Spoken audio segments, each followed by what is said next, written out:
Assalamualaikum warahmatullahi wabarakatuh. Kembali lagi dengan saya Alvin Nuri Setiadi. Dan kesempatan kali ini saya akan membahas tentang graf lengkap, subgraf, dan graf teratur. Ini foto saya ya teman-teman. Dan saya bernim 311910738, dan tugas ini untuk menyelesaikan mata kuliah matematika diskrit dengan dosen pengampu Ari Yuneldi, SPD, MSI. Dan saya berprogram di Studi Teknik Informatika, berfakultas teknik, kuliah di Universitas Pelita Bangsa atau sering dikenal UPB, dengan tahun ajaran 2020-2021. Lanjut ke dalam materi.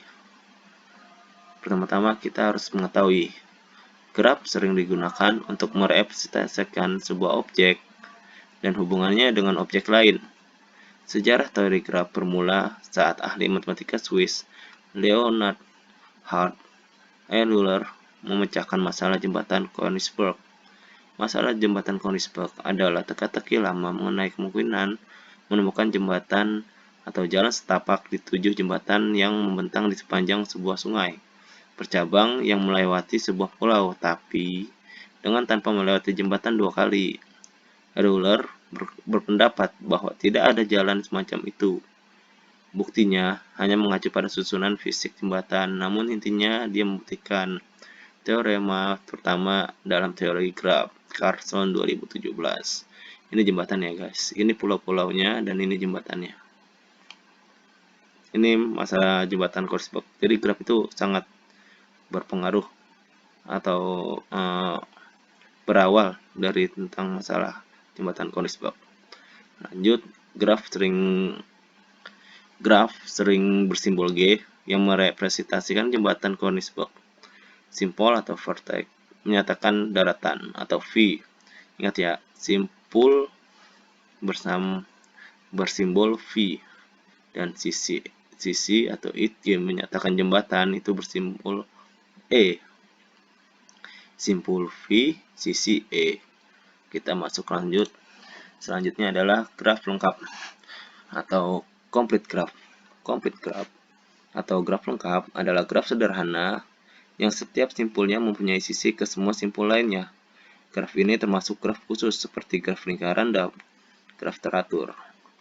Syaratnya, graf lengkap dengan N, sebuah simpul dilambangkan dengan Kn. Setiap simpul pada Kn berderajat min 1. Ini rumusnya. Dan ini graf lengkap Kn 1 atau kurang lebih dari N dan kurang sama dengan 6. Ini contohnya ya, ini graf sederhana. Kita bisa cara-cara di sini. Ini K3 itu dari mana? K3 itu dari banyaknya simpul. Ini simpul 1, ini simpul 2, ini simpul 3, dan ini sisi. Jadi kita masukin ke rumus ini, N tanda kurung N dikurang 1 dibagi 2. N nya berapa? Nih, Kn nya 3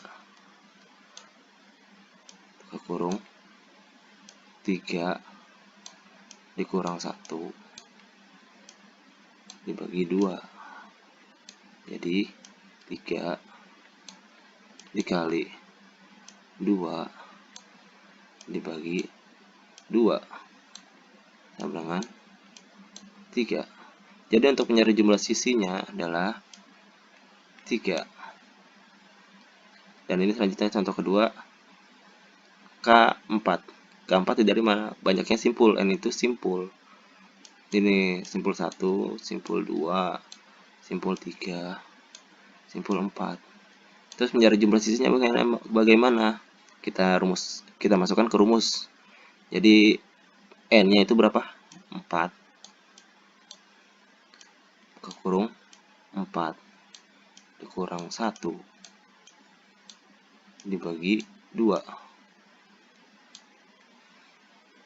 Jadi 4 dikali 3 dibagi 2. 4 kali 3 berapa? 12 dibagi 2, 6. Jadi jumlah sisi atau banyaknya sisi yang ada di graf ini adalah 6. Gimana caranya membuktikannya? 1, 2, 3, 4, 5, 6. Jadi itu untuk menjumlah 6 sisinya. Selanjutnya adalah subgraf atau up a graph. Dalam graf merupakan himpunan titik dan garis, maka H dikatakan subgraf G jika memiliki titik dan garis. H juga merupakan titik dan garis dalam G. Misalkan G ada suatu graf. Graf H dikatakan subgraf G bila dan hanya bila. Ini syaratnya. Pertama, A vertex tanda kurung H bagian dari vertex tanda kurung G, atau J atau sisi H bagian dari sisi G. Setiap garis dalam H memiliki titik ujung yang sama dengan garis tersebut dalam G. Contoh, ini sudah saya garis merahi.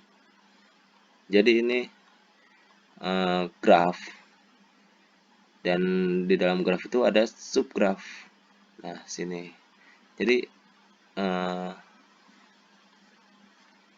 graf memiliki subgraf. Jadi sisa grafnya ini sebenarnya seperti ini. Itu sisanya. Ini kan udah diambil dari ini yang merah ya. Jadi simbol di sini, ke sini, ke sini, dan ke sini. Nah, ini grafnya. Dan jika digabungin dengan subgrafnya jadi seperti ini ya. Itu contoh dari subgraf. Selanjutnya, graf teratur. Graf teratur itu apa? Graf teratur adalah graf setiap simpulnya mempunyai derajat yang sama. Jika derajat simpul adalah R, maka graf tersebut sebagai graf teratur derajat R. Jumlah sisi pada graf teratur derajat R dengan N sebuah simpul adalah N dikali R dibagi 2. Ini derajatnya 0. Karena nggak ada sisinya. Dan kedua ini ada derajat 1. Karena mempunyai derajat 1 doang. Dan ini derajat 2. Kenapa derajat 2? Jadi mereka mempunyai dari simpul 1, 2 dari simpul pertama, dan ini selanjutnya. Yang ingat ya, derajat yang sama. Ini 1, ini 2, dan ini simpul nomor 2, dan ini simpul nomor 3 sama 1, 2, makanya dia berderajat 2. Dan ini gimana? Yang kotak sama.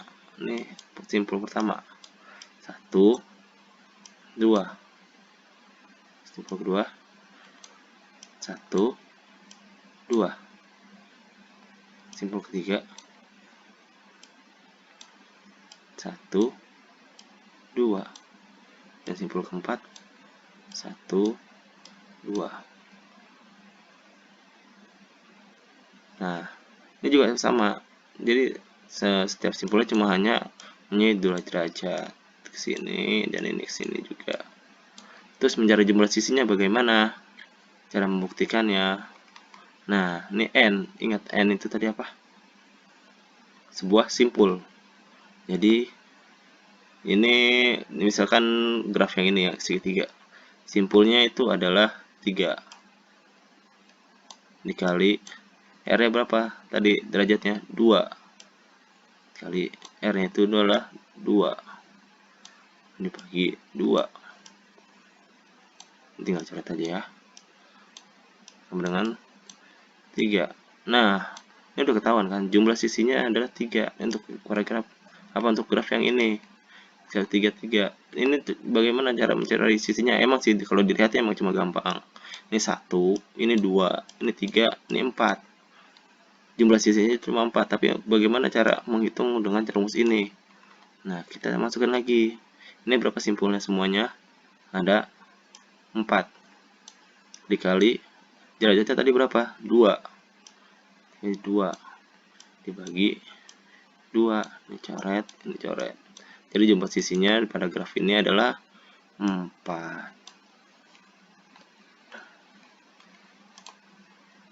Dan sekian, itulah presentasi yang saya dapat berikan.